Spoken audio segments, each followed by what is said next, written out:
સુરતના છેતરપિંડીના અને ડુપ્લિકેટ વસ્તુ વ્યક્તિના ઘણા કેસ સામે આવ્યા છે, ત્યારે હવે બોગસ પ્રમાણપત્રનો કિસ્સો સામે આવ્યો.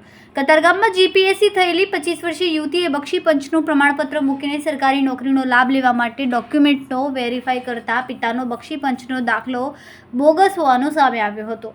આથી સમાજ કલ્યાણ અધિકારી તરીકે ફરજ બજાવતા જીતેન્દ્ર ચૌહાણે અઠવાલાઇન્સ પોલીસમાં ફરિયાદ આપી છે. ફરિયાદના આધારે રેખા શાંતિલાલ ખટીક અને શાંતિલાલ શંકર ખટીક સામે ગુનો નોંધીને ધરપકડ કરી છે. હાલમાં રેખા ખટીક સ્પર્ધાત્મક પરીક્ષાઓની તૈયારી કરી રહી હતી. જોકે શાંતિલાલ ખટીકે બોગસ લિવિંગ સર્ટિફિકેટ ક્યાં બનાવ્યું તે બાબતે પોલીસે રિમાન્ડ મેળવીને આગળની તપાસ કરશે. રેખાનો ભાઈ અમદાવાદ પાલિકામાં કોન્ટ્રાક્ટમાં નોકરી કરે છે. પોલીસે કહ્યું કે યુવતી નામે રેખા ખટીકે 30/5/16 જિલ્લા સમાજ કલ્યાણ અધિકારીની કચેરીએ બક્ષી પંચનો દાખલો મેળવવા 31/3/2016નું શારદા વિદ્યા મંદિર સિંગણપુરનું લિવિંગ સર્ટી અને પિતાના આધાર તરીકે જૂની તરત પ્રાથમિક શાળા મહુવા ભાવનગરનું 16/7/2008નું એલસી રજૂ કર્યું હતું. આ બંને પ્રમાણપત્રોના આધારે કચેરીએ 30/5/16 હિન્દુ ખટીક જાતિ અંગેનું પ્રમાણપત્ર ઇસ્યુ કર્યું હતું.